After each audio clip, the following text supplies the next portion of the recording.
Chapter 2 Cultivation of the Memory.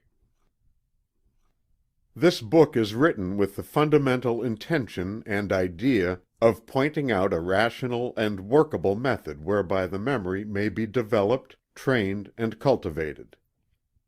Many persons seem to be under the impression that memories are bestowed by nature, in a fixed degree or possibilities, and that little more can be done for them. In short, that memories are born, not made. But the fallacy of any such idea is demonstrated by the investigations and experiments of all the leading authorities, as well as by the results obtained by persons who have developed and cultivated their own memories by individual effort, without the assistance of an instructor. But all such improvement, to be real, must be along certain natural lines and in accordance with the well-established laws of psychology, instead of along artificial lines, and in defiance of psychological principles. Cultivation of the memory is a far different thing from trick memory, or feats of mental legerdemain, if the term is permissible. Kay says that the memory is capable of indefinite improvement. There can be no manner of doubt. But with regard to the means by which this improvement is to be effected, mankind are still greatly in ignorance. Dr. Noah Porter says, "The natural as opposed to the artificial memory depends on the relations of sense and the relations of thought. The spontaneous memory of the eye and the ear, availing itself of the obvious conjunctions of objects which are furnished by space and time, and the rational memory of those higher combinations which the rational faculties superinduce upon those lower. The artificial memory proposes to substitute for the natural and necessary relations under which all objects must present and arrange themselves, an entirely new set of relations that are purely arbitrary and mechanical, which excite little or no other interest than that they are to aid us in remembering. It follows that if the mind tasks itself to the special effort of considering objects under these artificial relations, it will give less attention to those which have a direct and legitimate interest for itself." Granville says, "The defects of most methods which have been devised and employed for improving the memory lies in the fact that while they serve to impress particular subjects on the mind, they do not render the memory, as a whole, ready or attentive." Fuller says, "Surely an art of memory may be made more destructive to natural memory than spectacles are to eyes." These opinions of the best authorities might be multiplied indefinitely. The consensus of the best opinion is decidedly against the artificial systems, and in favor of the natural ones. Natural systems of memory culture are based upon the fundamental conception so well expressed by Helvetius several centuries ago, when he said, "The extent of the memory depends, first, on the daily use we make of it; secondly, upon the attention with which we consider the objects we would impress upon it; and thirdly, upon the order in which we range our ideas." This, then, is the list of the three essentials in the cultivation of the memory: 1. Use and exercise, review and practice; 2. Attention and interest; and 3. Intelligent association. You will find that in the several chapters of this book dealing with the various phases of memory, we urge first, last, and all the time, the importance of the use and employment of the memory, in the way of employment, exercise, practice, and review work. Like any other mental faculty, or physical function, the memory will tend to atrophy by disuse, and increase, strengthen, and develop by rational exercise and employment within the bounds of moderation.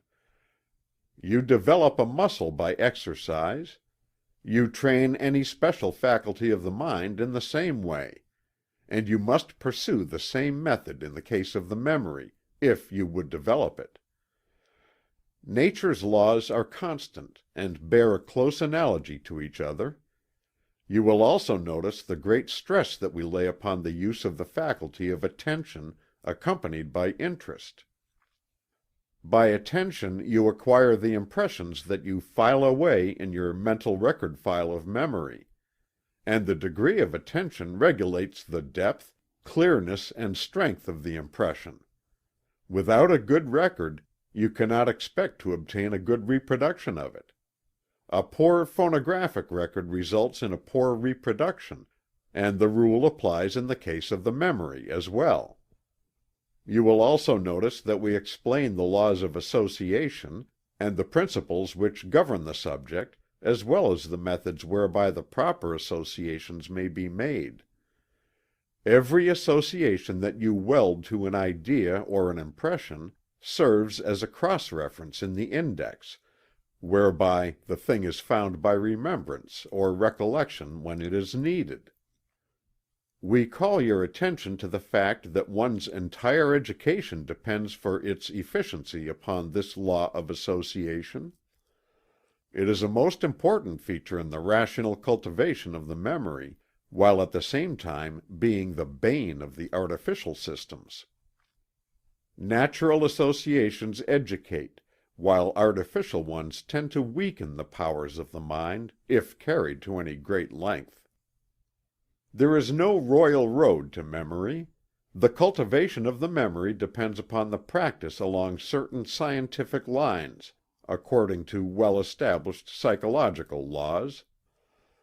Those who hope for a sure short-cut will be disappointed, for none such exists. As Halleck says, "The student ought not to be disappointed to find that memory is no exception to the rule of improvement by proper methodical and long continued exercise. There is no royal road, no short cut, to the improvement of either mind or muscle. But the student who follows the rules which psychology has laid down may know that he is walking in the shortest path, and not wandering aimlessly about. Using these rules, he will advance much faster than those without chart, compass, or pilot. He will find mnemonics of extremely limited use. Improvement comes by orderly steps. Methods that dazzle at first sight never give solid results. The student is urged to pay attention to what we have to say in other chapters of the book upon the subjects of attention and association. It is not necessary to state here the particulars that we mention there. The cultivation of the attention is a prerequisite for good memory, and deficiency in this respect means deficiency not only in the field of memory, but also in the general field of mental work. In all branches of the new psychology there is found a constant repetition of the injunction to cultivate the faculty of attention and concentration. Halleck says, "Haziness of perception lies at the root of many a bad memory." If perception is definite, the first step has been taken toward ensuring a good memory. If the first impression is vivid, its effect upon the brain cells is more lasting. All persons ought to practice their visualizing power. This will react upon perception and make it more definite. Visualizing will also form a brain habit of remembering things pictorially, and hence more exactly. The subject of association must also receive its proper share of attention, for it is by means of association that the stored away records of the memory may be recovered or recollected. As Blackie says, "Nothing helps the mind so much as order and classification. Classes are few, individuals many. To know the class well is to know what is most essential in the character of the individual, and what burdens the memory least to retain." And as Halleck says regarding the subject of association by relation, "Whenever we can discover any relation between facts, it is far easier to remember them." The intelligent law of memory may be summed up in these words: Endeavor to link by some thought relation each new mental acquisition to an old one.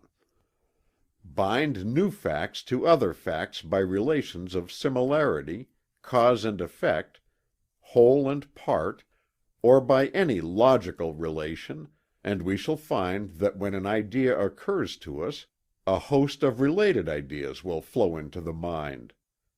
If we wish to prepare a speech or write an article on any subject, pertinent illustrations will suggest themselves. The person whose memory is merely contiguous will wonder how we think of them. In your study for the cultivation of the memory, along the lines laid down in this book, you have read the first chapter thereof, and have informed yourself thoroughly regarding the importance of the memory to the individual, and what a large part it plays in the entire work of the mind. Now carefully read the third chapter, and acquaint yourself with the possibilities in the direction of cultivating the memory to a high degree, as evidenced by the instances related of the extreme cases of development noted therein. Then study the chapter on memory systems, and realize that the only true method is the natural method, which requires work, patience, and practice.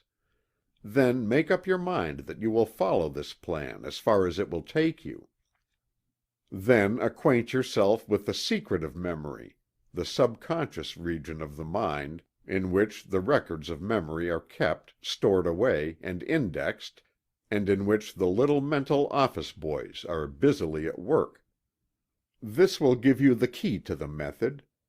Then take up the 2 chapters on attention and association, respectively, and acquaint yourself with these important principles.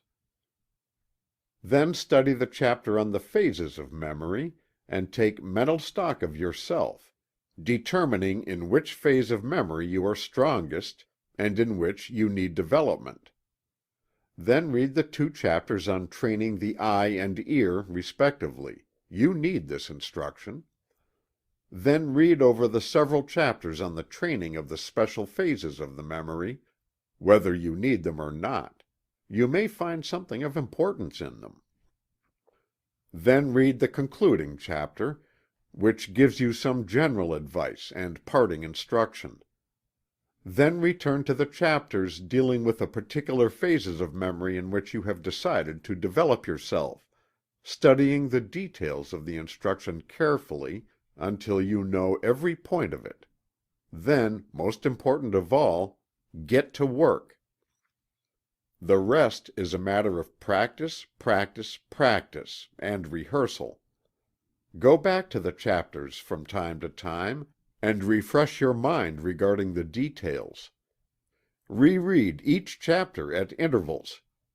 Make the book your own, in every sense of the word, by absorbing its contents.